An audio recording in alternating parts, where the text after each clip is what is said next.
وَلَنَبْلُوَنَّكُمْ بِشَيْءٍ مِّنَ الْخَوْفِ وَالْجُوعِ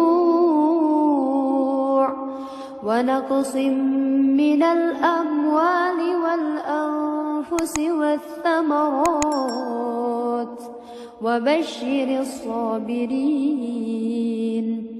الَّذِينَ إِذَا أَصَابَتْهُم مُّصِيبَةٌ قالوا إنا لله وإنا إليه راجعون أولئك عليهم صلوات.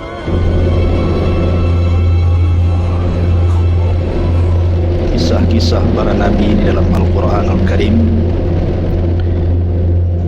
Khusus malam ini kita akan membahas tentang awal manazilil akhirah,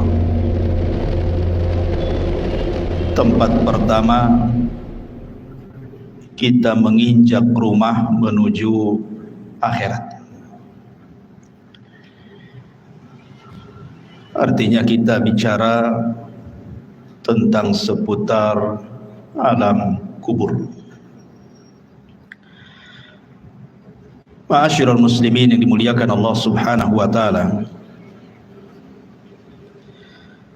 Di dalam sebuah hadis yang dikeluarkan Imam Tirmidzi, Nasai, Ibnu Majah dan yang lainnya,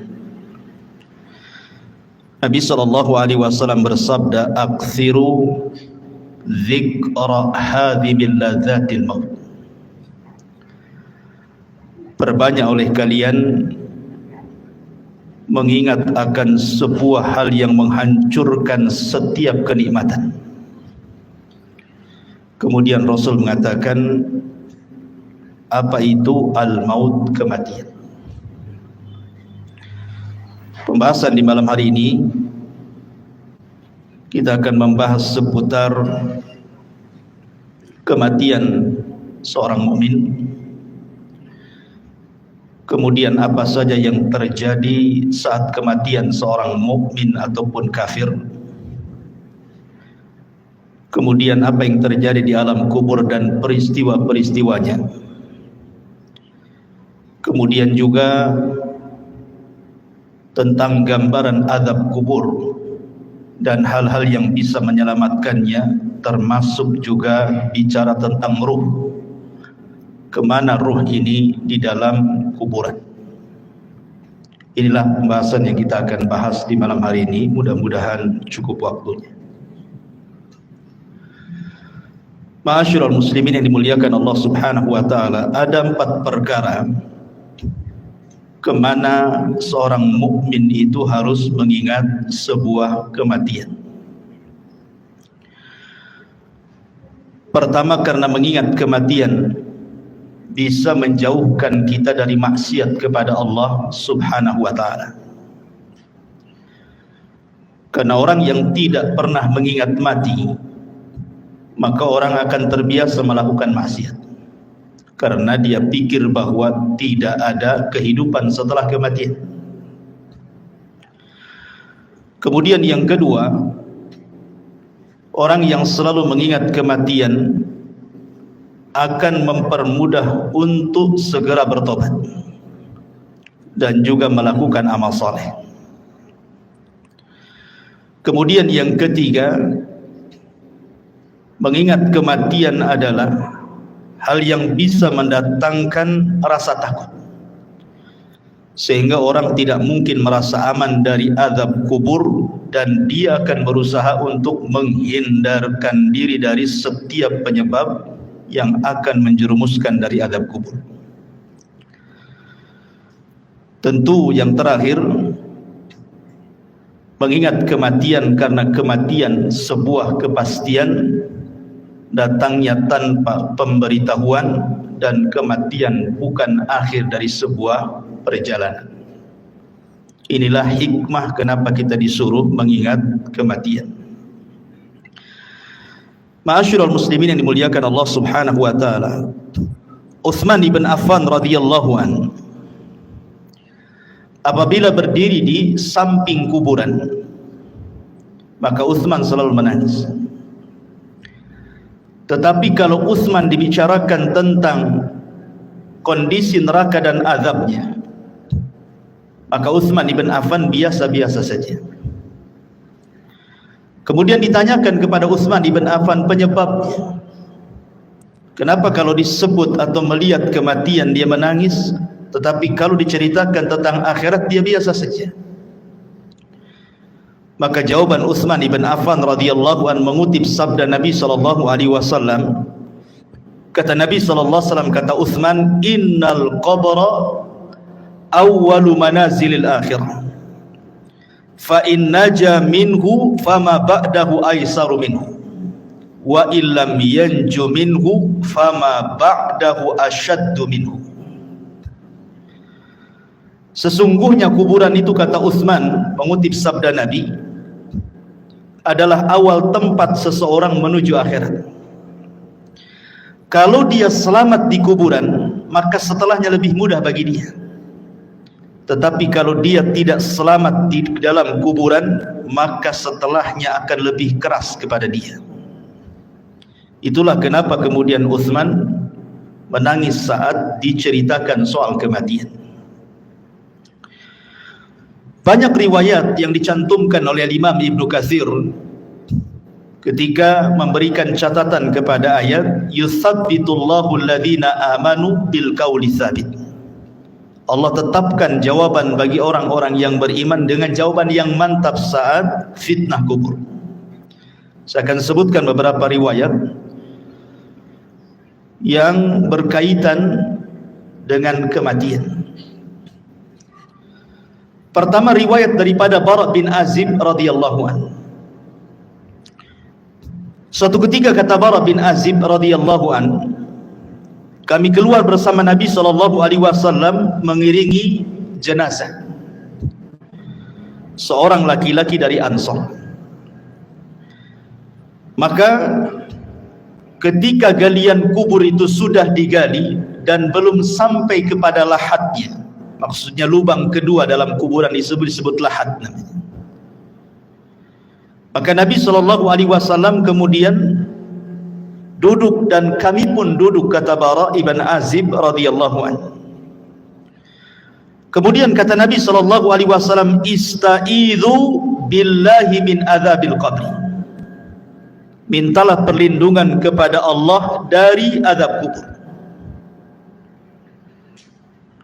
Rasul sallallahu alaihi wasallam menyebutnya marrataini aw thalathan, 3 kali.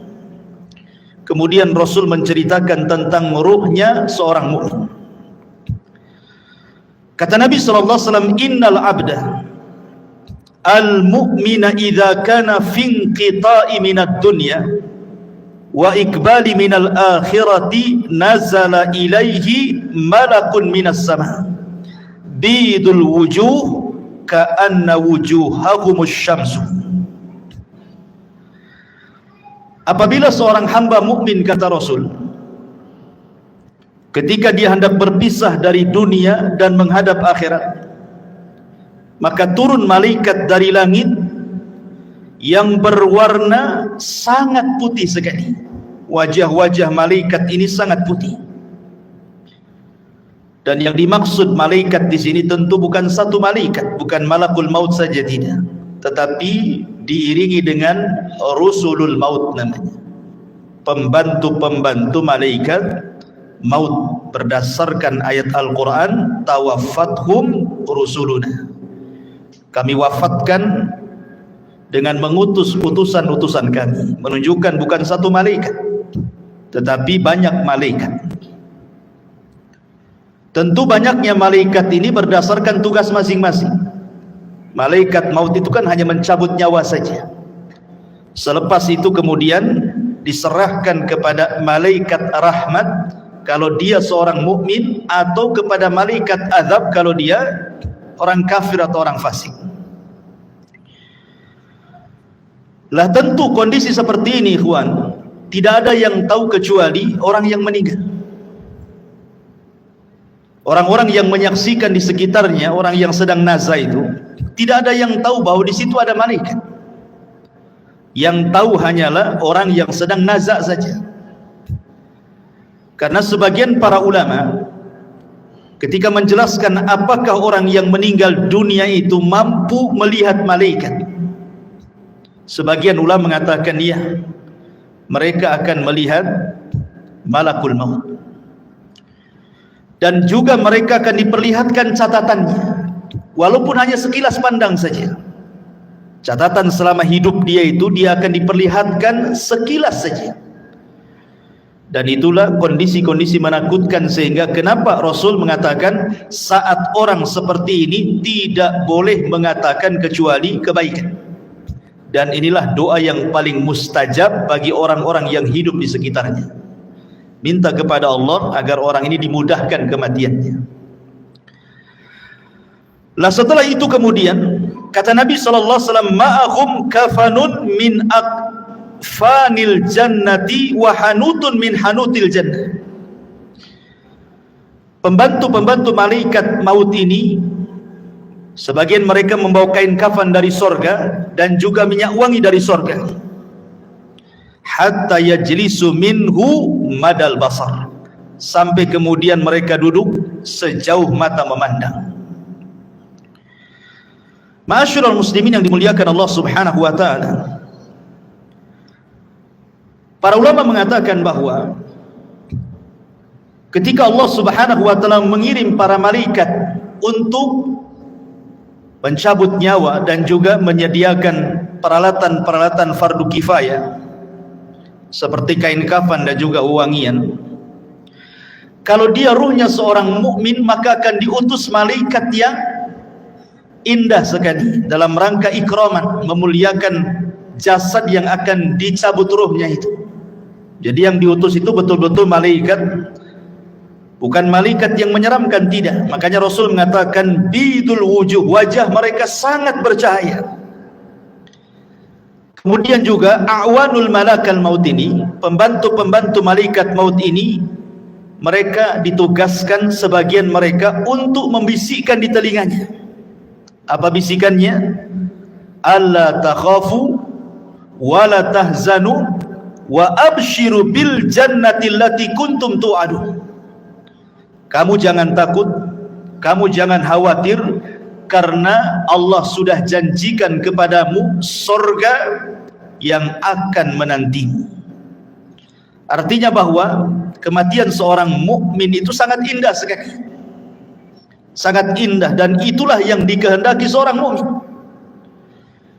Makanya di zaman Nabi SAW ketika ada jenazah yang lewat, kata Nabi SAW, yastarih mustarih wa mustarahu minhu. Mustarih wa mustarahu minhu. Sahabat mengatakan, apa yang dimaksud mustarih dan apa yang dimaksud mustarah minhu ya Rasulullah?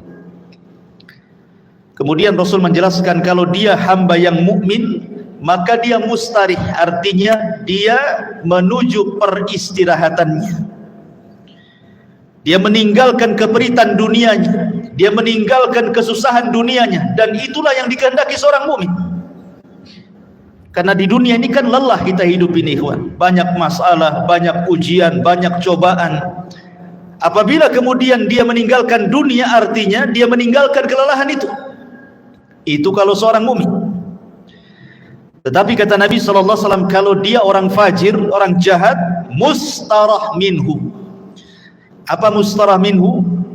Maksudnya bukan dia yang beristirahat, tetapi orang lain beristirahat dari dia. Orang lain senang dengan kematiannya, orang lain mengutuk kematiannya, mendoakan buruk kematiannya, bahagia dengan kematiannya. Itu maksudnya mustarah minhu itu. Jadi seorang mukmin itu memang kematian sangat ditunggu-tunggu, karena memang Nabi SAW yang mengatakan, man ahabba liqa Allah ahabballahu liqa'ah. Barang siapa yang cinta berjumpa dengan Allah, maka Allah pun rindu berjumpa dengan dia. Makanya kenapa diutus malaikat-malaikat seperti ini. Kemudian setelah orang ini dihadapkan dengan malakul maut dan juga rusulul maut, maka kemudian dalam riwayat yang lain, malaikat maut akan menyeru kepada orang yang sedang sakaratul maut dengan panggilan, ya ayyatuhan nafsu at-tayyibah, wahai jiwa yang tenang, kanat fil jasadi tayyib, yang bersarang di jasad yang baik, ukhruji hamidatan, keluarlah dengan sangat terpuji, wa abshiri birauhi wa rauhanin wa rabbi ghairi ghadban, berbahagialah, keluarlah wahai roh-roh yang baik dengan dihadapkan kepada Rabb yang tidak pernah murka kepada anda. Dalam riwayat, marhaban binafsi at-tayyibah, selamat datang jiwa yang sangat baik, ukhruji ila rabbiki radiyatan mardiyah, keluarlah kepada Rabb yang sudah menanti kamu dengan keridhaan. Tentu panggilan seperti ini, ikhwan, akan merangsang ruh itu untuk cepat keluar. Makanya kalau kita melihat di masyarakat kan, terkadang ada orang yang nazar itu sampai berhari-hari tidak keluar-keluar ruhnya. Ada yang 1 minggu dia sakaratul maut, koma. Ada yang 1 bulan tidak mati-mati.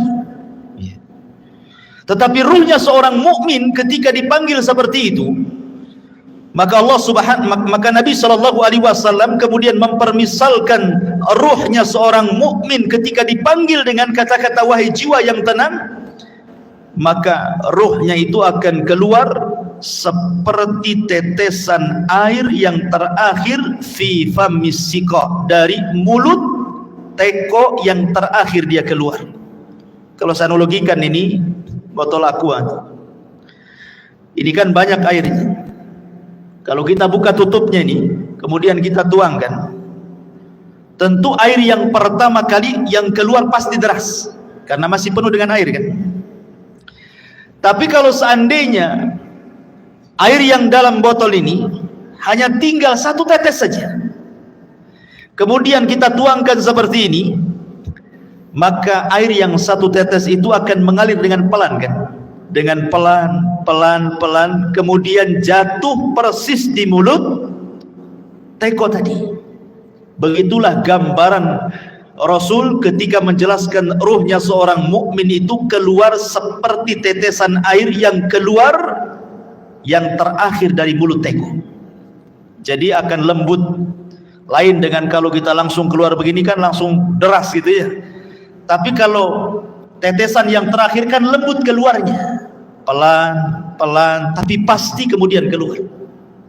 Begitulah Rasul menggambarkan ruhnya seorang mukmin apabila dicabut oleh Allah lewat para malaikat maut ini. Ma'asyiral muslimin yang dimuliakan Allah Subhanahu wa taala. Kemudian kata Nabi sallallahu alaihi wasallam, setelah ruh itu dicabut, ingat malakul maut itu hanya mencabut ruh saja, tugas dia selesai sampai di sini. Kemudian setelah itu beralih kepada malaikat rahmat atau disebut dengan rusulul maut namanya.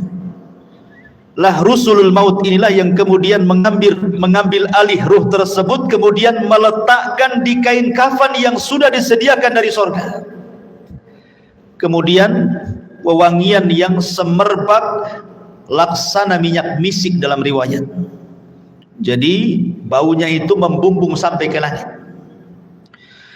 sehingga setiap malaikat yang mencium baunya di langit itu, mereka akan bertanya, ruhnya siapa ini? Maka malaikat yang membawa ruh ini akan menyebut nama dengan nama yang dia sukai dipanggilnya di dunia dan mengatakan ruhnya fulan ibnu fulan. Maka semua malaikat di langit memuji ruh ini. Kemudian ruh ini diangkat sampai ke langit pertama. Maka kemudian penjaga pintu langit pertama membuka pintunya, kemudian naik ke langit pertama. Semua malaikat di langit pertama mendoakan ruh ini. Kemudian naik ke langit kedua, seluruh malaikat di langit kedua mendoakan ruh ini, sampai kemudian melewati langit ketujuh. Tidak dijelaskan sampai di mana ruh ini dinaikkan ke langit, yang jelas dia melewati langit ketujuh.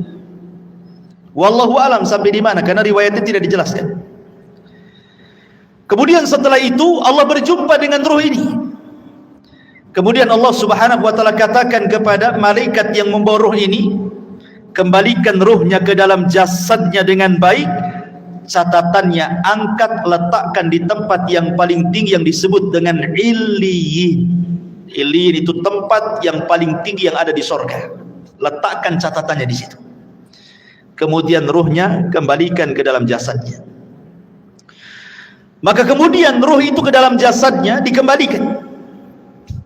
Lah saat seperti ini, ketika ruh ini diterbangkan ke langit, disitulah manusia sedang memandikan jenazah ini, kemudian mengkafani jenazah ini, kemudian menyolati jenazah ini, kemudian mendoakan jenazah ini, sampai kemudian ke dalam kubur, kemudian meletakkan di liang lahat, kemudian dipendam kuburannya. Jadi saat proses fardu kifayah itulah ruh naik ke langit. Jadi manusia sedang sibuk memandikan, mengkafankan, menyolatkan, menguburkan, maka ruh punya kesibukan sendiri karena dia sedang menghadap Allah Subhanahu wa ta'ala. Lah kemudian ketika selesai sudah penguburan, barulah kemudian ruh itu dihantar kembali ke dalam kuburnya. Lah ketika ruh dengan jasad ini kemudian kembali, disitulah orang yang ada di kubur ini sempat mendengar pembicaraan orang-orang yang di atas kuburan, termasuk suara terompahnya, suara sendalnya, dia mendengarnya. Termasuk apa yang dibicarakan di atas itu dia sempat mendengarnya. Apakah dia sedang menangis, apakah sedang mencela, ataukah sedang memuji, ataukah sedang berbicara tentang hal-hal tentang dia, dia semua dengar. Dan itu berdasarkan riwayat Umar bin Khattab radhiyallahu an pernah bercerita ketika Nabi SAW selesai perang Badar. Kemudian pemimpin Quraisy itu semua mati di perang Badar dan dimasukkan ke dalam sumur yang tidak berpenghuni, yang disebut dengan Qalibu Badri. Kemudian Nabi SAW 3 hari menetap di Badar setelah kemenangannya, mulai dari tanggal 17 Ramadan sampai tanggal 20 Ramadan. Kemudian Nabi SAW menghampiri sumur yang dilempar jasad-jasad para pembesar orang kafir, Abu Jahal, Umayyah, kemudian Al-Walid dan semua pembesar Quraisy yang dimasukkan ke dalam sumur itu. Kemudian Nabi SAW mengatakan dengan menyebut satu persatu namanya, wahai fulan, wahai Abu Jahal, wahai Uqbah, wahai Umayyah, disebutkan satu-satu tuh. Kemudian Rasul mengatakan, hal wajadtum ma wa'adakum haqqa laqad wajadna ma wa'adana rabbuna haqqa, kata Rasul. Wahai Abu Jahal dan para pembesar Quraisy yang lainnya, apakah kalian sudah mendapatkan yang kalian janjikan ketika kalian berada di dunia? Kata Nabi SAW, sungguh kami sudah mendapatkan apa yang Allah janjikan kepada kami hari ini berupa kemenangan. Umar bin Khattab radhiyallahu an ketika itu merasa heran kenapa Rasul berbicara dengan sumur yang di situ jasad-jasadnya pembesar orang-orang Quraisy itu. Kata Umar, ya Rasulullah, bukankah mereka sudah jadi bangkai? Mereka tidak akan mendengar ucapan. Tapi Nabi SAW mengatakan, ya Rasulullah, ketika Umar mengatakan, atukallimu amwatan, kenapa kau bicara dengan orang mati? Maka Rasul mengatakan, wallahi ya Umar, ma antum asma lima aqulu lakum, kalian tidak lebih mendengar dibandingkan orang-orang yang ada dalam sumur ini kepada ucapanku. Artinya para pembesar Quraisy yang sudah mati, yang sudah dimasukkan ke dalam sumur itu sangat mendengar ucapan Nabi. Dari sini istinbat para ulama bahwa apabila orang masuk ke dalam kuburan, maka dia mendengar saat itu apapun yang dibicarakan orang di atas kuburan itu. Makanya pentingnya kita ini menjadi orang baik. Sebab kalau orang jahat pasti akan dibicarakan keburukan di atas kuburan, dan itu menakutkan dia dalam kuburan kan gitu. Tetapi kalau yang dibicarakanlah pujian-pujian, tentu akan menenangkan, karena tidak mungkin Allah mengumpulkan dua rasa takut baik ketika di dunia ataukah ketika di dalam kuburan. Tidak mungkin Allah kumpulkan dua rasa takut. Kalau dia takut di dunia semasa hidupnya, maka dia akan merasa aman di kuburannya. Tapi kalau dia merasa aman di dunia, maka dia akan merasa takut di kuburannya. Lah ketika kemudian dia sempat mendengar suara-suara pembicaraan orang yang di atas kuburan, sampai yang terakhir sandal yang melangkah meninggalkannya, disitulah kemudian orang ini sempat mendengar akhir suara terompah yang meninggalkan jauh sampai di pintu gerbang kuburan. Disitulah Allah subhanahu wa ta'ala kirim amal solehnya. Dalam riwayat yang dikeluarkan atau yang diriwayatkan Abi Hurairah radhiyallahu an, tiba-tiba kemudian datanglah salat inda ra'sihi waz zakatu an yaminihi wasyamu an yasarihi wa kana fi'lul khairati min sadaqatin wassilahi wal ma'rufi wal ihsan ila nasi inda rijlaihi. Tiba-tiba ini sebelum mungkar dan nakir datang, maka amalan salat akan mendatangi dan ada di atas kepalanya. Kemudian zakat di samping kanannya, kemudian puasa di samping kirinya, kemudian perbuatan kebaikan dari sedekah, menyambung silaturahim, memerintahkan kebaikan, berbuat baik kepada manusia diletakkan di antara kedua kakinya. Karena kan posisi dia berbaring. Ya, posisi orang yang dikuburkan berbaring. Sehingga di arah kepalanya ada sholat, kemudian samping kirinya ada puasa, samping kanannya ada zakat, kemudian di sebelah kakinya ada sedekah, ada silaturahim, ada kebaikan, dan begitu seterusnya. Dan amalan-amalan ini menjelma sebagai manusia. Jadi amalan-amalan soleh itu, sholat akan menjadi manusia, kemudian zakat akan menjadi manusia, dan akan mengelilingi dia dalam kuburannya.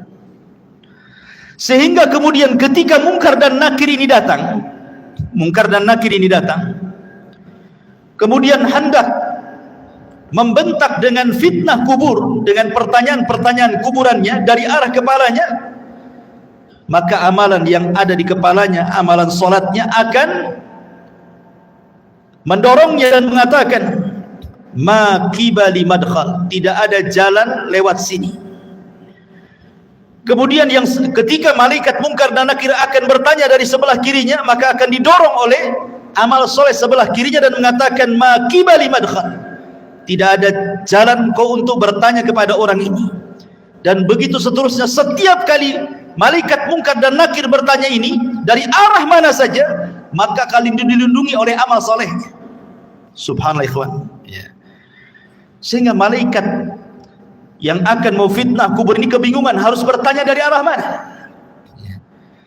Makanya kemudian disebutkan dalam riwayat ini, fayajlisu wa qad tamatsalat lahu syamsu wa qad danat lil ghurub fayuqalu lahu akhbirna amma nas'aluka fayaqulu da'uni hatta usalli. Ketika kemudian malaikat maut atau malaikat mungkar nakir hendak bertanya, tiba-tiba tidak digubris, tidak direspon oleh orang ini dan mengatakan, jangan tanya saya hendak sholat. Dia kepikiran ingin sholat. Bayangkan, ruhnya seorang mukmin yang ada dalam kubur itu masih kepikiran ingin sholat dan mengatakan, da'uni hatta usalli, jangan dulu kau tanya aku sampai aku laksanakan sholat, katanya. Padahal sudah tidak ada sholat lagi di kuburan ya. Tapi begitulah ruhnya seorang mukmin, semangat ibadahnya itu sampai dalam kuburan. Akhirnya kemudian dia pun didudukkan dengan cara baik, kemudian juga ditanya dengan cara baik masalahnya. Dalam sebuah riwayat bahwa malaikat mungkar dan nakir ini saat bertanya kepada ruhnya orang yang beriman ini, kata Nabi SAW bahwa bentuknya ini memang luar biasa, sangat menakutkan. Di mana suaranya kalbarki, suaranya malaikat mungkar dan nakir itu seperti petir, menggelegar. Kemudian juga ucapannya seperti kilat dan wajahnya sangat menakutkan. Dari sini ikhwatu fiddin, pertanyaan semudah apapun dalam kondisi takut pasti akan sulit dijawab kan? Anda saya tanya dengan pertanyaan-pertanyaan, tetapi kemudian setelah itu saya bunuh Anda, umpamanya saya letakkan pistol di kepala, kemudian saya tanya dengan beberapa soalan. Ketika rasa takut menguasainya, soalan semudah apapun akan sulit dijawab. Akan sulit dijawab. Ini kan soalan-soalan yang ma'ruf kita dengar di dunia. Siapa Rabbmu? Kita katakan Allah. Siapa Nabimu? Kita katakan Muhammad. Apa agamamu? Kita katakan Islam. Itu kan mudah. Mudah soalan ini. Tetapi dalam kondisi takut ikhwatu fiddin, walaupun soalan-soalan ini mudah dijawab, belum tentu orang bisa menjawab. Karena memang suara malaikat ini yang bertanya kepada orang ini luar biasa. Suaranya seperti kilat menggelegar, wajahnya menakutkan. Disinilah Allah subhanahu wa ta'ala berikan hidayah kepada ruhnya seorang mukmin, kepada hamba seorang mukmin, dan Allah katakan yutsabbitullahu alladhina amanu bil qauli tsabit. Allah akan tetapkan jawaban orang-orang yang beriman dengan jawaban yang mantap.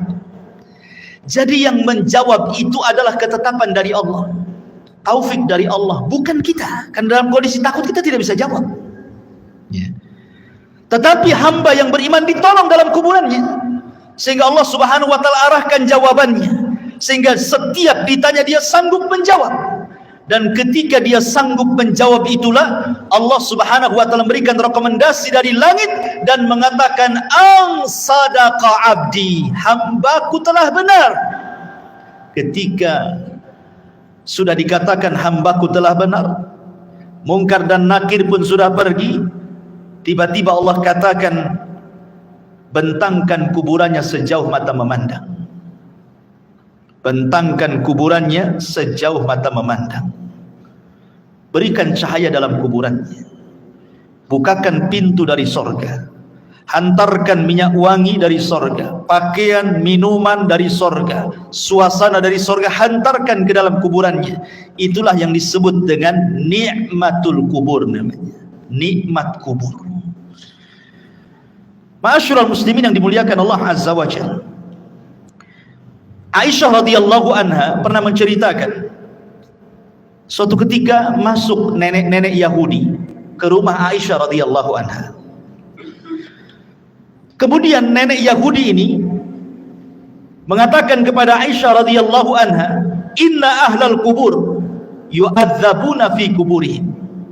Sesungguhnya orang-orang yang dikubur itu, kata nenek Yahudi ini, mereka akan diazab dalam kuburan mereka. Kemudian Aisyah mengatakan, "Kadzab, dusta kamu. Saya akan tanyakan kepada Nabi SAW." Maka setelah itu kemudian nenek Yahudi pergi, Rasul masuk ke rumah Aisyah. Kemudian Aisyah menceritakan, "Ya Rasulullah, tadi ada nenek Yahudi mengatakan bahwa sesungguhnya orang yang ada di kubur itu akan diazab. Apa pendapatmu?" Kata Rasulullah SAW, "Kadzabat, dia sudah berdusta." Tiba-tiba kemudian wahyu turun, memberitahu dan membenarkan ucapan orang Yahudi atau nenek Yahudi itu. Kemudian kata Nabi SAW, "Ya." Kemudian Rasul mengatakan, "Inna hadhil ummah tubtala fi kuburihim." Telah benar ucapan nenek Yahudi itu, karena setiap umat itu akan diuji dalam kuburannya. Maksudnya akan diuji dalam kuburannya, akan diberikan fitnah yang sangat menakutkan. Disinilah Nabi SAW mengatakan bahwa kuburan itu awal tempat seseorang menuju akhirat. Lihat, bayangkan fitnah kubur ini kan menyeramkan ikhwan, di mana suara malaikat menggelegar seperti petir, kemudian lisannya seperti kilat, wajahnya menakutkan. Apakah kita sanggup melewati fitnah kubur ini? Makanya saking dahsyatnya fitnah kubur ini, sampai-sampai Nabi SAW memberikan irsyad kepada kita, setiap kita sholat sebelum salam, kita berlindung dari azab kubur. Apa kata Nabi SAW? "Allahumma inni a'udzubika min azabi jahannam wa min azabil qabri." Tidak cukup wa min adzabil qabri wa min fitnatil mahya wal mamat. Dari fitnah kehidupan dan kematian. Fitnah kematian artinya fitnah kubur. Ya. Karena sangat mengkhawatirkan. Makanya wajar kalau seandainya Nabi SAW memerintahkan para sahabat saat kemudian menguburkan jenazah, disuruh minta dua perkara. Dan ini sunnah bagi antum yang mengantarkan jenazah ke kuburan. Ini jadi sunnah. Setiap antum mengantarkan jenazah ke kuburan, kemudian menguburkannya dan selesai penguburan, dua doa yang disunnahkan oleh Rasul sebelum antum pulang. Pertama, istaghfiru li akhi. Mintalah kepada Allah ampunan akan dosa saudara kita yang ada di kuburan ini. Yang kedua, minta kepada Allah ketetapan supaya dia sanggup menjawab. Itu saja. Itu sunnah dua, jangan pernah ditinggalkan. Jangan kita hantarkan mayat ke kuburan, setelah dikuburkan kita pulang. Enggak begitu sunnahnya. Tetapi selesai penguburan jangan pulang dulu. Kita dekati kuburan, kemudian kita kepal beberapa tanah kalau kita tidak ikut menguburkan, kemudian kita letakkan di atas kuburannya, kemudian kita katakan, ya Allah ampuni orang ini, ya Allah tetapkan jawaban orang ini, kemudian pulang. Itu sunnahnya. Ya. Ma'asyiral muslimin yang dimuliakan Allah Subhanahu wa taala. Kembali kepada hadis Nabi sallallahu alaihi wasallam. Kemudian Nabi sallallahu alaihi wasallam mengatakan, adapun ruhnya orang fajir, orang jahat, orang kafir, orang fasik, maka kemudian malaikat maut ini akan menyerukan dengan kalimat-kalimat yang sangat menakutkan saat kematiannya. Dia mengatakan, ya ayyatuhan nafsul khabithah kanat fil jasadil khabithi ukhruji dhamimatan wa abshiri bihamimin wa ghassab. Subhanallah. Malaikat maut mengatakan, wahai ruh yang jahat, yang hinggap di jasad yang jelek, keluarlah secara tercela dan habarkanlah dengan neraka yang menyala-nyala dan juga dengan nanah penduduk neraka. Coba bayangkan panggilannya, wahai jiwa yang buruk, yang bersarang di jasad yang buruk, keluarlah secara tercela dan habar gembirakan dengan neraka yang menyala-nyala dan darah dan nanah penduduk neraka yang sudah menunggunya. Keluar kamu. Ini panggilan menyeramkan, ikhwan. Makanya kenapa kemudian ruhnya orang-orang yang tidak beriman itu tidak mau keluar, sehingga terkadang nazak berhari-hari, berminggu-minggu, berbulan-bulan tidak mau keluar dia tersiksa itu dengan ruh yang ada dalam badannya, sampai-sampai Nabi SAW ke pisau yang berbentuk bengkok, mungkin bahasa kitanya seperti cerulit, ya, ada pisau berbentuk bengkok seperti ini, kemudian dihadapkan dengan kambing wol, dihadapkan dengan kambing wol yang belum dicukur itu. Lihat kambing wol itu kan banyak tuh rambutnya tuh, kalau belum dicukur itu ya. Kemudian pisaunya dimasukkan, otomatis ketika pisau dimasukkan ke dalam kambing wol itu, otomatis akan terkait-kait dengan bulu-bulunya. Setelah terkait-kait dengan bulu kambing wol itu, kemudian disiram. Anda bisa bayangkan, akhirnya kemudian makin lengket dengan pisau itu. Kemudian setelah lengket dengan pisau, kemudian kata Nabi SAW, pisau itu kemudian ditarik dengan cara paksa. Kira-kira apa yang terjadi? Akan merontokkan setiap bulu-bulu kambing wol itu. Maknanya ketika ruhnya orang fasik, orang fajir, orang kafir dicabut itu, maka akan merontokkan seluruh persendiannya, seluruh tulang-tulangnya, dan dia akan menjerit. Tidak ada yang tahu rasa sakitnya kecuali Allah, dan jeritannya tidak ada yang mendengar kecuali binatang. Manusia tidak dengar, tetapi para binatang tahu. Dan tidak ada yang bisa merasakan rasa sakit seperti itu kecuali Allah yang tahu rasa sakitnya. Jangan lagi orang fasik, ikhwan, orang yang beriman saja. Kata Nabi SAW, wa inna fil al-mauti la saqarat. Dalam kematian itu kan ada keperitan, ada rasa sakit. Setiap orang pasti merasakannya. Nabi saja merasakannya. Tetapi rasa sakit yang diderita seorang mukmin saat kematian itu adalah, boleh jadi itu akhir penggugur dosa dia. Tapi rasa sakit yang diderita orang fajir, orang fasik, orang kafir, boleh jadi itu awal azab saat kematiannya. Ma'asyiral muslimin yang dimuliakan Allah Azza wa Jalla. Kemudian setelah itu ruh itu keluar, apa yang terjadi? Kata Nabi SAW, maka dia sudah disediakan kain kafan dari neraka. Kain kafan dari neraka itu. Artinya ini bukan kain kafan biasa. Kain kafan yang penuh dengan api, dengan bau busuk penuh neraka yang melambung ke langit.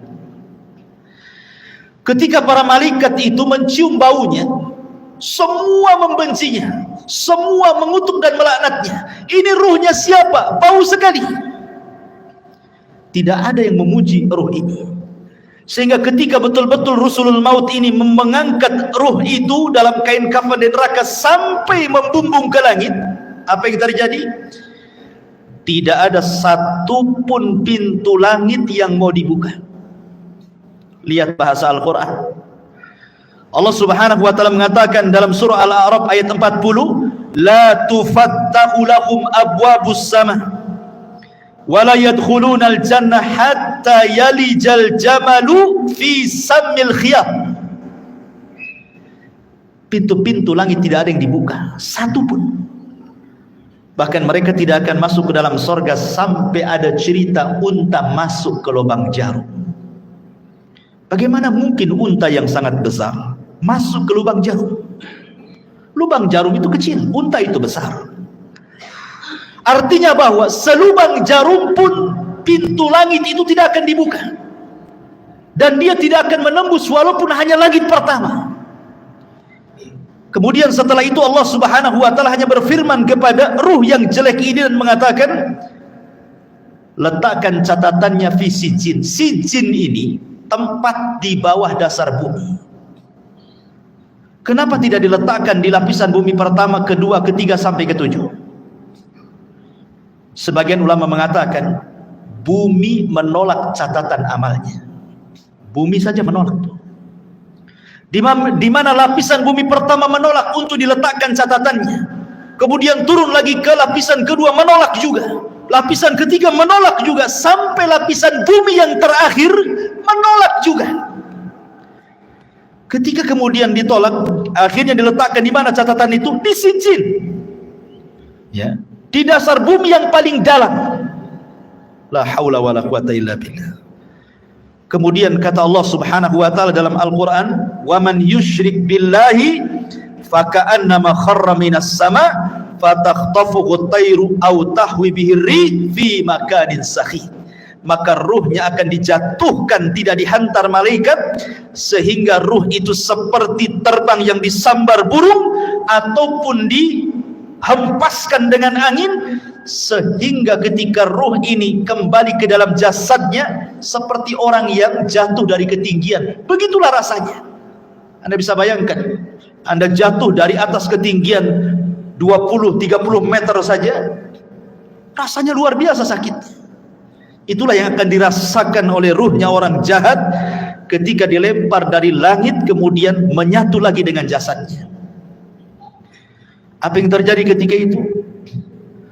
Kalau dia memang amalan solehnya mungkin kurang, dia sholat tapi mungkin jarang-jarang, atau mungkin sholatnya asal-asalan, datang itu amalan-amalan sholat dia, atau mungkin amalan-amalan yang lainnya, tetapi sosoknya menjadi orang lemah, tidak bisa kemudian menolak malaikat mungkar dan nakir yang akan menghajar dengan pertanyaannya. Tidak sanggup menolak. Lain kalau dia seorang yang beriman, maka amal solehnya akan menolak dia, ya, sehingga akan sulit kemudian mungkar dan nakir mendekatinya. Tetapi kalau dia amal solehnya mungkin ringan saja, dia sholat kadang tidak, dia akan datang amal-amal yang lainnya, tetapi tidak bisa melindunginya. Sehingga dengan mudah mungkar dan nakir itu dalam kondisi sudul wujuh, kata Rasul, sangat buruk sekali wajahnya, hitam kelam. Kemudian membentak dengan suara petir, dengan suara kilat, menakutkan, sehingga ketika ditanya, man rabbuk, siapa Rabbmu, wa ma nabiyuk, siapa nabimu, wa ma dinuk, apa agamamu, pertanyaan ini ringan, tapi karena ketakutan yang bersangatan, dia pun tidak bisa menjawab dan mengatakan, wallahi la adri aqulu kama qala an-nas wa fa'altu kama fa'ala an-nas. Aku tidak tahu. Aku mendengar, ya pernah mendengar apa yang diucapkan manusia seperti itu. Dia tidak bisa menjawab. Ketika dia tidak bisa menjawab berkali-kali, apa yang terjadi? Maka Allah Subhanahu wa ta'ala akan mengirim penyeru dari langit dan mengatakan, an kadzaba abdi, hambaku telah berdusta. Subhanallah. Disebutkan dalam riwayat, summa yuqayyadu lahu a'ma, asam, akma, abka. Didatangkan kepadanya orang yang buta, orang yang tuli, orang yang bisu, wa fiyadihi mirzabatun, di tangannya ada gada yang sangat besar, lau dzuriba biha jabalun lakana turaba. Kalau palu itu dipukulkan di bukit atau gunung itu hancur jadi tanah. Dan itu dipukulkan setiap kali dia tidak bisa menjawab. Tidak bisa menjawab, dipukul. Tidak bisa menjawab, dipukul. Yang kalau dipukulkan, lau dzuriba biha jabalun, kata Rasul, kalau pukulan itu diletakkan di gunung batu, lakana turaba, gunung itu akan menjadi turab, tanah, hancur berantakan. Bagaimana kalau dipukulkan kepada manusia? Mengerikan, ikhwatu fiddin yang dimuliakan Allah Azza wa Jalla. Maka ketika itu kemudian Allah Subhanahu wa ta'ala katakan, sempitkan kuburannya sesempit-sempitnya. Kemudian bukakan pintu neraka kepadanya, hantarkan hembusan-hembusan panah dari neraka ke dalam kuburannya. Kemudian dia pun mendapatkan azab kubur yang nanti saya akan jelaskan seperti apa azabnya. Tapi kita kembali kepada pembahasan awal, ruhnya seorang mukmin. Ma'asyiral muslimin yang dimuliakan Allah Azza wa Jalla, ketika ruhnya seorang mukmin sudah selesai dari fitnah kubur, maka Nabi SAW menjelaskan, fayuqalu lahu umdhur ila maq'adika minan nar. Tiba-tiba ketika dia sedang duduk selesai dari fitnah kubur, tiba-tiba dibentangkan di sebelah kirinya gambaran neraka yang sedang menyala-nyala, diperlihatkan neraka.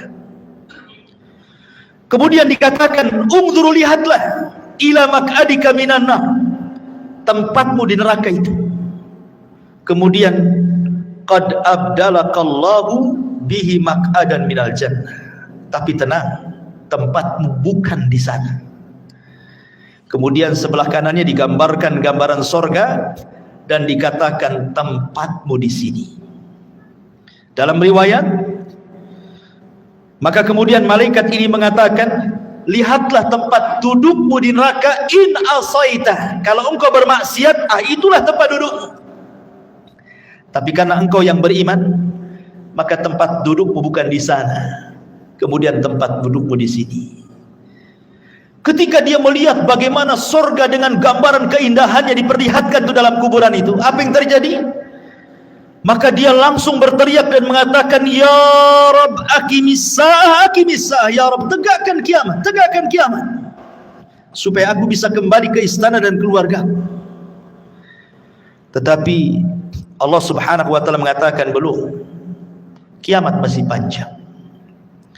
Dalam riwayat yang lain, nim naumatal arush, sebaiknya kau tidur seperti tidurnya pengantin baru, sehingga ketika dia terbangun seolah-olah dia tidur zuhur dan bangun asar, kiamat sudah dibangkitkan.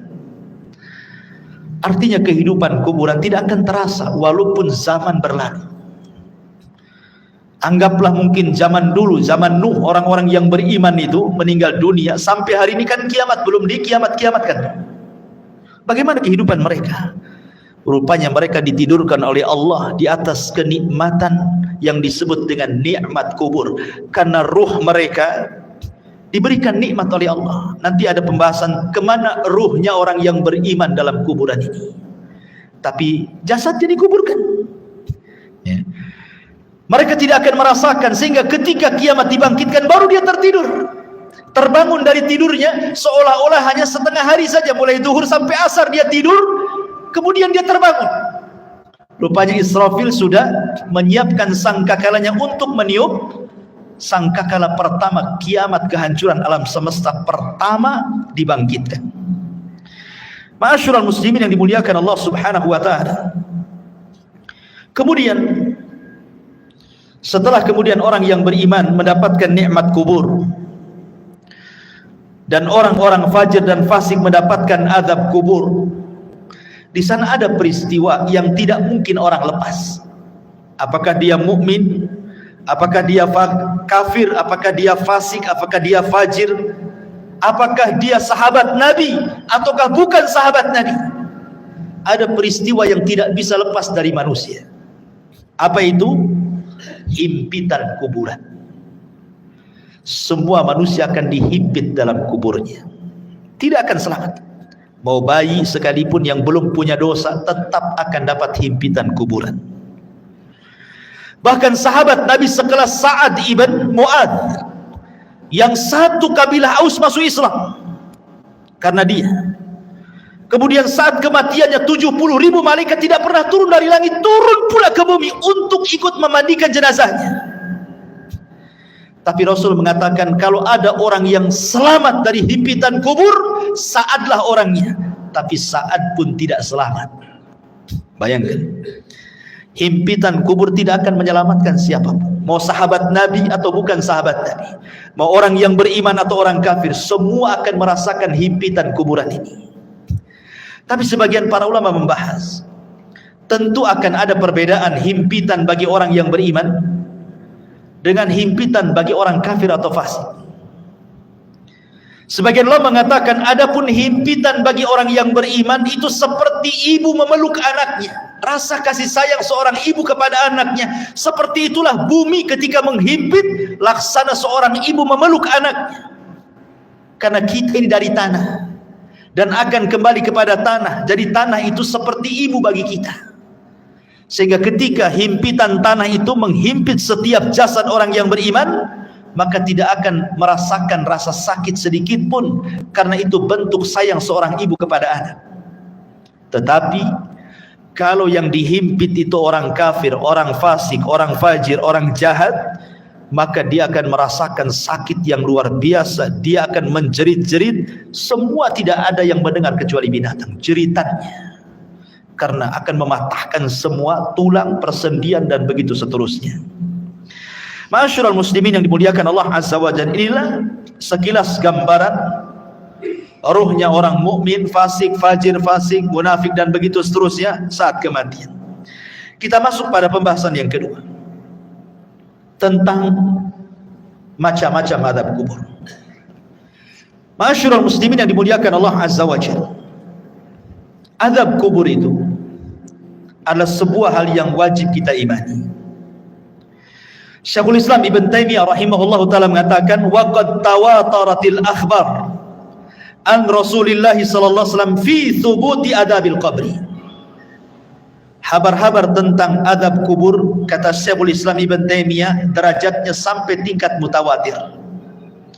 Jangan sampai diingkari, karena riwayatnya mutawatir. Artinya mutawatir itu banyak sekali riwayatnya. Dan dikatakan oleh Al-Imam Al-Munawi, adzabul qabri haqqun. Azab kubur itu sebuah hak adanya. Dan Imam Ghazali mengatakan, man angkarahu fahuwa mubtadi'un.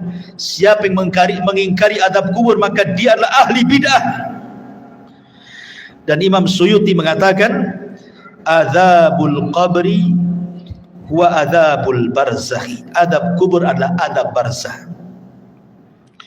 Udhifa ilal qabri li'annahu al-ghalib. Kenapa disebut kubur? Karena memang umumnya orang dikubur. Tapi sebenarnya ini disebut dengan barzah. Barzah itu artinya penghalang tembok antara kehidupan dunia dengan kuburan. Makanya tidak akan bisa orang itu mengintip kehidupan kuburan. Kenapa? Karena ada barzah, tembok yang menghalangi antara kita dengan mereka. Walaupun Anda pasang CCTV sekalipun, kita letakkan CCTV dalam kuburannya, maka kita tidak akan mampu melihat mungkar, nakir, peristiwa apapun yang ada di kuburannya. Ingat, karena ada barzah tadi. Barzah itu penghalang antara kehidupan kita di atas bumi dengan kehidupan di bawah bumi.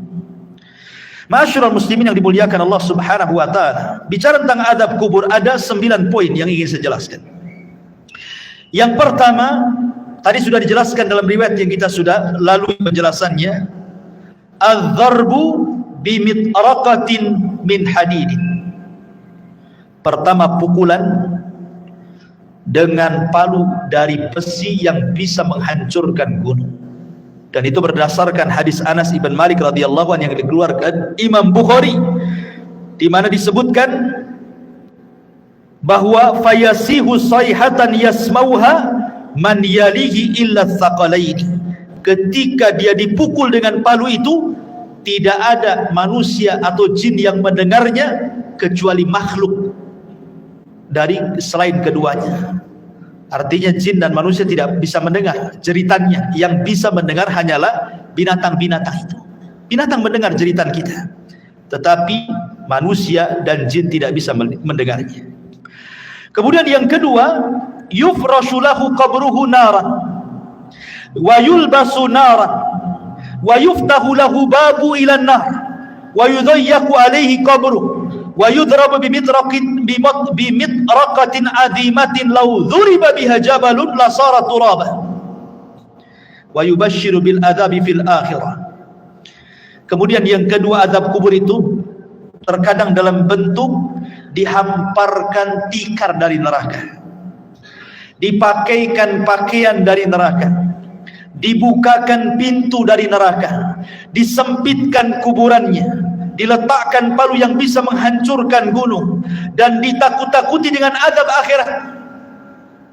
Bayangkan orang yang di kuburan, sebagian mereka dibentangkan tikar dari neraka, dipakaikan pakaian dari neraka lagi, dibukakan pintu dari neraka lagi, disempitkan lagi kuburannya. Subhanallah. Ini azab kubur yang kedua. Gambaran azab kubur yang kedua bisa dibaca dalam hadis yang dikeluarkan Imam Ahmad, Abi Dawud dari hadis Bara bin Azib. Kemudian yang ketiga, al-khasfu fil ardi. Terkadang dibuat gempa dalam kuburan. Yang merasakan orang yang dikubur saja itu.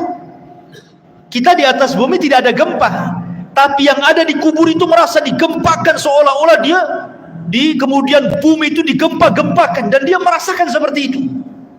Dan ini berdasarkan hadis Ibnu Umar radhiyallahu anhuma yang dikeluarkan Imam Bukhari dan Muslim. Kemudian yang keempat, syakku janibai al-fammi ila qafa. Terkadang datang malaikat yang menakutkan, kemudian membawa cerulit yang sangat tajam, kemudian dimasukkan ke mulutnya, kemudian diiris sampai ke tengkuknya. Jadi tarik, dimasukkan pisau itu ke mulutnya, kemudian ditarik sampai ke tengkuknya. Naudzubillah. Atau terkadang radkhur ra'si bil hijarah. Ada malaikat yang membawa batu besar, kemudian orang itu dibaringkan, kemudian dibentur-benturkan kepalanya. Kalau hancur nih, dikembalikan lagi kepalanya menjadi bentuk baru, dihancurkan kembali, dan begitu seterusnya. Terkadang al-harqu fi tannuri minan nar, disediakan satu mangkok, satu bejana yang sangat besar, isinya air yang mendidih dari api neraka, kemudian digorengkan di dalamnya. Atau terkadang as-sibahatu fi nahri min damin ma'adh-dharbi bil hijarah. Tiba-tiba kemudian dia dihadapkan dengan sungai, semuanya bentuk darah. Kemudian dia diletakkan di tengah-tengah sungai darah itu. Kemudian dia akan berenang, tidak bisa ke pinggir, karena setiap ke pinggir maka akan dipukulkan batu yang sangat besar ke mulutnya, sehingga dia akan berputar-putar sampai mati hidup lagi, dan begitu seterusnya. Dan 4 poin ini berdasarkan hadis Bukhari yang dikeluarkan atau yang diriwayatkan oleh Samurah ibn Jundab radhiyallahu an. Kemudian yang nomor 8, isti'alul malil masruq minal ghanaim ala sahibi. Kalau dia dahulunya di dunia suka mencuri ghanimah, harta rampasan perang yang belum dibagi, maka harta itu akan didatangkan dan akan menyala-nyala seperti api yang sangat besar dan menyambar-nyambar dirinya.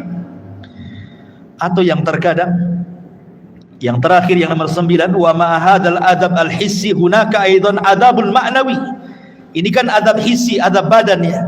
Tapi di sana juga adab, ada yang disebut adabun ma'nawi, adab secara makna, dengan ditakut-takutinya dia dengan neraka.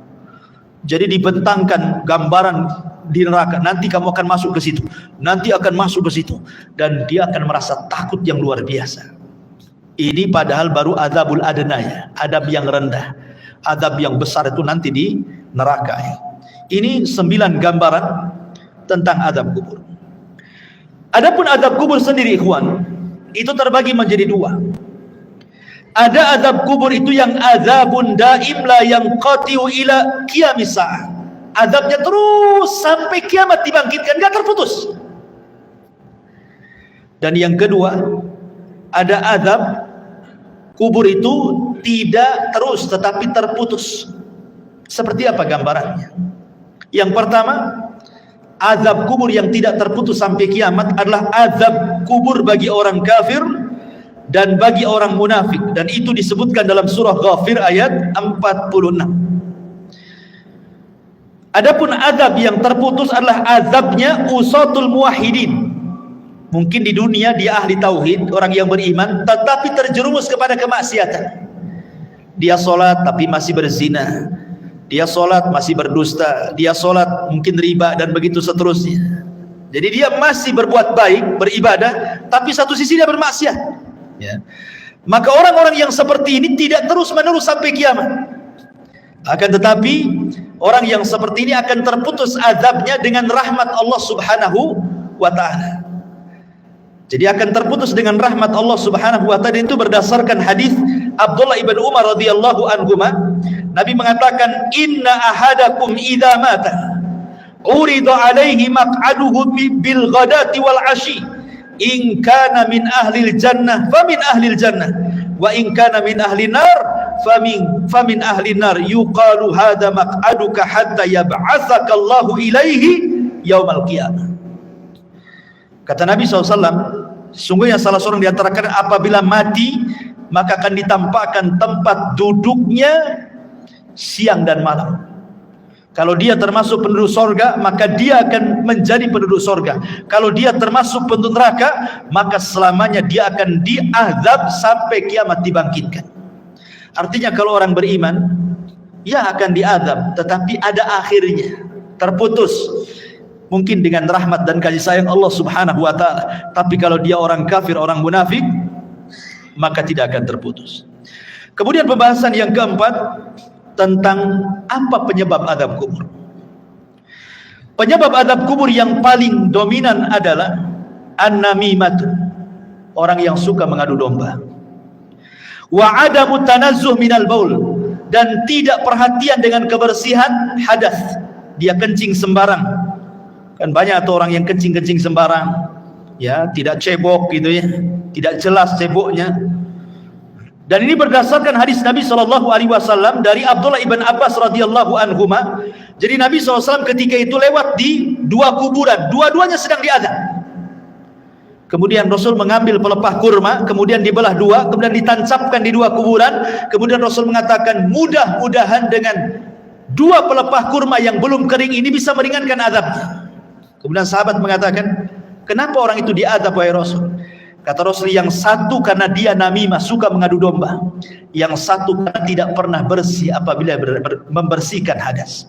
Ini 2 poin. Yang ketiga, ghibah. Orang yang suka menggibah. Dan ini berdasarkan hadis yang dikeluarkan Imam Ahmad dan juga At-Tabrani dengan sanad yang sahih dari hadis Abi Bakrah. Bahwa Nabi SAW mengatakan salah satunya adalah yang menjadikan penyebab azab kubur adalah ghibah.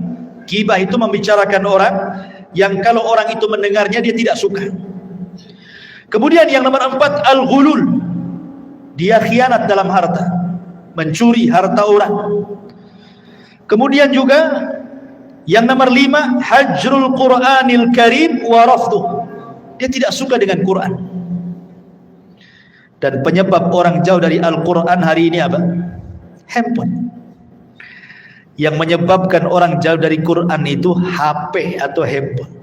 Subhanallah, gara-gara handphone, Quran itu tidak pernah disentuh lagi. Alasannya sudah ada aplikasi Al-Quran di dalam handphone. Saya nggak yakin orang punya handphone itu ada aplikasi Quran kecuali download kan. Harusnya yang pertama kali kalau antum beli handphone itu yang di download itu Quran kan, harusnya yang pertama kan.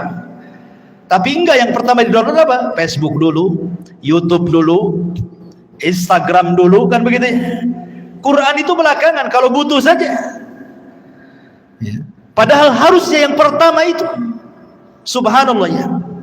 Sekarang ini banyak orang yang mengeser hal-hal yang baik, tetapi hanya sekedar copy paste, kemudian pemberitahuan ibadah kepada manusia lewat medsos, tapi dia sendiri malas ibadah kan? Malas. Bahkan orang yang ibadah saja sekarang diberitahu. Kalau dulu orang sholat malam, tidak ada yang memberitahu dia sedang sholat malam kan? Sekarang dia kasih tahu orang. Kalau dia sedang sholat malam itu dia kasih tahu orang dengan cara apa? Ya nulis status lah di Facebook. Ya mudah-mudahan ada yang bangun jam sekian. Maksudnya itu ingin ngasih tahu bahwa dia bangun. Cuman ngasih tahu saja. Sholat kan gitu. Seolah-olah dia sedang sholat, orang tidak kan begitu. Ini kan ria juga. Apa bedanya kan begitu? Sekarang ini semua itu memang banyak orang yang baik mengeser kebaikan, tapi hanya di-share saja. Orang yang mengeser sendiri tidak pernah mengamalkan kebaikan yang di-share-nya kan? Lalu apa faedahnya ikhwatul fillah muliakan Allah azza wajalla? Makanya di sini ikhwatul fillah bahwa tantangan yang paling berat ketika orang jauh dari Quran itu adalah handphone. Handphone ini tidak bisa lepas dari kita. Tidur saja wajib di sampingnya. Kalau bisa itu sekarang ada power bank itu wajib di sampingnya. Nggak perlu lagi dicop kan? Sudah ada di bawah bantal. Bangun saja itu yang dibaca. Kira-kira ada apa nih? Ya. Kemudian kalaupun dia sekarang kan tidak ada orang dengar televisi kan atau melihat televisi, jarang. Orang sekarang pegang handphone, di mobil pegang handphone, di pekerjaan tinggal handphone. Kalau hilang handphonenya, itu kayaknya hilang dunia dari dia. Ya kan? Kalau dompet ketinggalan, gampang lah nanti. Tapi kalau handphone ketinggalan, pulang diambil. Ya, sampai seperti itunya.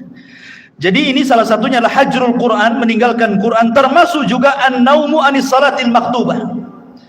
Orang yang sengaja tidur ketika datang waktu salat. Dan itu berdasarkan riwayat yang dikeluarkan ataupun dari sahabat Samurah ibn Jundab radhiyallahu an, Nabi sallallahu alaihi wasallam mengatakan, ammal ladzi yuslagu ra'suhu bil hajar fa innahu ya'khudul Qur'an fayarfadhuhu wa yanamu anis salatil maktubah. Jadi ketika Rasul menjelaskan di kuburan itu ada malaikat yang membawa batu. Kemudian ada yang terlentang, kemudian dibenturkan kepalanya sampai hancur. Kemudian malaikat ini pergi hendak mencari batu yang lain. Kemudian ketika datang batunya yang baru, rupanya kepalanya sudah kembali menjadi normal. Dibenturkan lagi, kemudian cari batu lagi, dan begitu seterusnya. Kemudian Rasul menjelaskan bahwa adapun kenapa adab orang ini seperti ini, pertama karena dia tidak pernah membaca Quran, yang kedua karena dia tidur saat datang waktu sholat. Nah ini yang keenam. Kemudian yang ketujuh al-kadhib, orang yang suka berdusta. Dan sekarang dusta ini paling mudah dilakukan dengan medsos. Sekali lagi kembali ke medsos, apalagi musim politik hari-hari. Musim politik ini jangan nge-share asal-asalan, karena terkadang untuk menjatuhkan lawan, terkadang menyebarkan berita hoax. Kita tidak tahu ya, contoh umpamanya akhir-akhir ini kita mendengar Saudi Arabia mengadakan pesta itu Hollywood itu apa itu ya, pesta hantu, hoax Iwan. Tidak ada itu cerita kayak gitu. Dari mana? Itu hoax yang disebarkan untuk menjelek-jelekan negara sana kan itu. Itu kan sedang membuka festival apa? Ya, ceritanya begitu. Ya, memang dia membuka semacam wahana wisata. Kemudian di situ ada hantu-hantuan. Mungkin ada orang sana yang berpenampilan seperti itu, kemudian disebar seolah-olah Saudi mengadakan acara seperti itu. Ikhwatu fiddin, muliakan Allah Azza wa Jalla. Nah, berita-berita seperti ini kalau kita hanya melihat YouTube saja, oh seolah benar kan? Ya. Ini berita hoax. Kadang-kadang kita mudah terpancing dengan berita-berita seperti ini. Hanya karena melihat YouTube saja kan? Nah, ini hati-hati. Ya. Kalau kita mungkin hanya sekedar membaca, oke lah. Tapi kalau kemudian sampai mengeser kan sama aja dengan hantu menyebarkan dusta kan? Nah itu kan hati-hati. Ini penyebab azab kubur terbesar hari ini adalah dusta. Karena orang berdusta paling mudah sekarang. Nulis status share, copy paste share, selesai. Dia tidak sadar bahwa dia sedang berdusta. Kalau dulu berdusta itu paling 1-2 orang yang kena korbannya. Sekarang kita berdusta ini bisa ribuan orang kena korban, ikhwan. Dengan cara melihat itu semua kena dengan berita yang kita share. Nauzubillah. Ya. Dan ini kata Al-Hafidz Ibnu Hajar rahimahullahu taala, wa innama istahaqqa ta'dzib lima yanshau an tilkal kadzbah. Bahwa kata Imam Al-Hafidz Ibnu Hajar rahimahullah mengatakan sesuatu hal yang berhak mendapatkan azab kubur ketika seseorang mudah kemudian menyebarkan berita dusta. Kemudian yang nomor 8 zina berdasarkan hadis Samurah bin Jundab. Kemudian yang nomor 9 aklur riba, memakan dosa riba. Kemudian yang nomor 10 asyirku wal kufru, kesyirikan dan kekufuran, termasuk juga niyahatul mayit. Niyahatul mayit itu maksudnya orang yang hidup ketika ada yang meninggal orang yang dicintainya, dia pun meraung-raung, menjerit-jerit seolah-olah menolak takdir Allah. Ya. Seolah-olah menolak takdir Allah. Ini bahaya karena membuat orang yang meninggal itu diazab. Kata Nabi SAW, yu'adzabul mayyitu bibukai ahlihi. Bahwa mayit akan diazab dengan tangisan orang yang hidup kepadanya. Makanya antum wajib laki-laki yang menggunakan akalnya, kalau ada keluarga yang meninggal, nasihati. Biasanya wanita-wanita yang suka niyahannya, ya, nasihati mereka. Jangan menangis, tabah, sebab dengan tangisan orang hidup itu menjadikan si mayat diazab masalahnya. Nah, ini juga termasuk daripada azab kubur. Dan banyak sekali. Kemudian secara singkat amal-amal yang bisa menyelamatkan dari azab kubur. Pertama, perbanyak baca surah Al-Mulku. Tabarakalladzi biyadihil mulku wa huwa ala kulli syai'in qadir. Perbanyak baca surat Al-Mulk. Kemudian yang kedua, perbanyak amal saleh. Kemudian yang ketiga, berdoalah agar kita diwafatkan di hari Jumat. Berdoa kepada Allah agar kita diwafatkan di hari Jumat, dan kita bersabar saat ditimpa sakit. Kalau seandainya kita sabar saat sakit kemudian meninggal, boleh jadi itu husnul khatimah.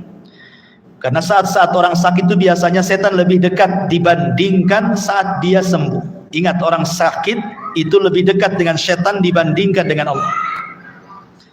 Karena biasanya kalau orang sakit, ikhwan, apalagi kalau sudah bertahun, itu biasanya mudah putus asa. Terkadang di antara mereka lah sudah lebih mati saja daripada nyusahkan orang hidup, ya. Atau terkadang menolak takdir, kenapa saya terus yang sakit, kenapa kok gak disembuh-sembuhkan. Kemudian bayangannya macam-macam, akhirnya malas ibadah, ya. Kemudian juga istiqomah, dan istiqomah ini berat, ya, tetapi inilah yang bisa menyelamatkan dari azab kubur. Kemudian juga al-mautu bimurabitan fi sabilillah, kematian saat menjaga perbatasan saat jihad. Kemudian juga yang paling penting berdoa kepada Allah Subhanahu wa taala, dan senantiasa mengamalkan ketakwaan kepada Allah, dan yang paling penting lagi menjauhi sebab-sebab azab kubur yang tadi saya sebutkan tadi, ya, dusta, namimah, dan begitu seterusnya. Tapi pembahasan yang terakhir bicara tentang ruh. Kemana ruh saat manusia sudah selesai pertanyaan mungkar dan nakir, artinya selesai fitnah kubur. Berarti masuk ke nikmat dan azab kubur kan itu. Kemana ruh ini saat nikmat ataupun azab kubur? Baik. Ma'asyiral muslimin yang dimuliakan Allah Subhanahu wa taala. Al-Imam Ibnu Qayyim rahimahullahu taala, beliau mengatakan dalam kitabnya Ar-Ruh, pembahasan di mana ruh ini. Pertama kita akan bagi tentang ruh ini. Ruh para nabi. Pertama, ruh para nabi. Ruh para nabi tentu berada fi a'lal illiyin, berada di tempat yang paling tinggi, yang disebut dengan rafiqil a'la. Karena Nabi SAW ketika meninggal dunia, kemudian malaikat maut mengatakan kepada Nabi dua pilihan, apakah engkau mau hidup terus di dunia dengan kegemilangan, kemenangan yang sudah diraih, ataukah mau menyusul teman-temannya di tempat yang paling tinggi di sorga. Maka Rasul mengatakan, Allahumma ila rafiqil a'la, saya memilih ke tempat yang paling tinggi di sorga. Jadi ruhnya para nabi berada di rafiqil a'la. Kemudian yang kedua, arwahus syuhada, ruhnya para syuhada, orang-orang yang mati syahid.